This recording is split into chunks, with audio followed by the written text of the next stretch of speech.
way ahead. The road to Severodonetsk is a dangerous one and attacks are plenty and constant. To the right. The journey is pitted with risks as the Russians try to cut off the only route and all those using it to come into the city.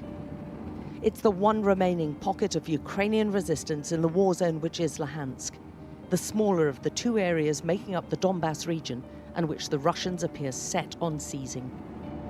Well, it's absolutely littered with vehicles. The route is scattered with the evidence of Russian aggression. Their failures elsewhere has made victory here more crucial, and the Russians have all but taken Luhansk, bombing it relentlessly.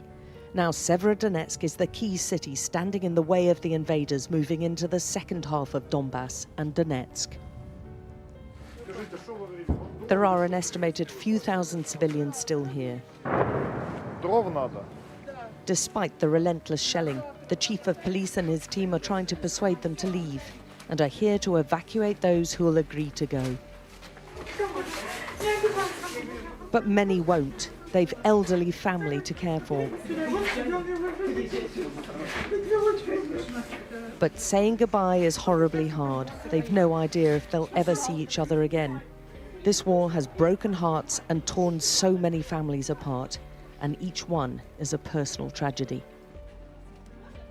There's no electricity, no running water, no phone or internet connection here anymore. Without them cooking for their sick and elderly relatives, they die alone. But there are considerable risks.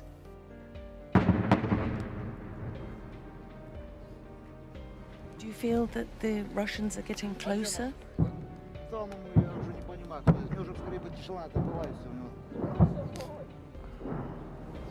8 лет жили в Украине, нормально, все.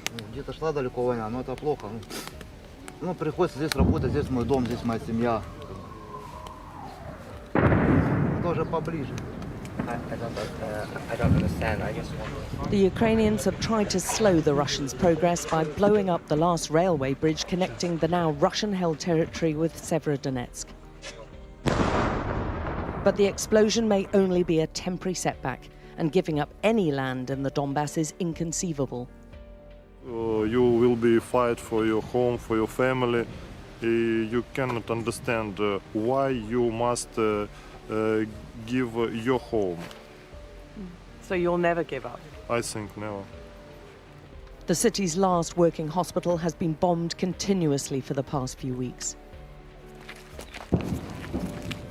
And the hospital buildings are still coming under attack, relentlessly, and there are still about 40 patients being treated here. Targeting civilians and hospitals and medical staff is a war crime under international law. Situation in hospital change every day, and if we come in 2 days ago, one situation, and after shooting situations in change, not every day, must be every hour. Many of the patients are in beds along the corridor walls to shield them from blasts, looked after by a single doctor, leading a small team of medics. What would happen if you went? Я буду с пациентами. Пока тут есть пациенты, я тут буду находиться. And for the patients, every day under shelling is a traumatic one. Ну, а сейчас, конечно, страшно відбувається. Страшно жити, конечно. Що ж, все розбито, все, і тут сидим, боїмося кожного шороха. They're moved around the hospital continually to dodge the attacks which don't let up. There's unexploded ordnance outside, and a whistle indicating the Russians are firing more. Let's remember they're attacking a hospital with patients. They're still shelling this area, so everyone's leaving. Of course, the patients have to stay behind. The Ukrainians are going to have to mount a fierce counter-offensive if they're to hold back the Russians.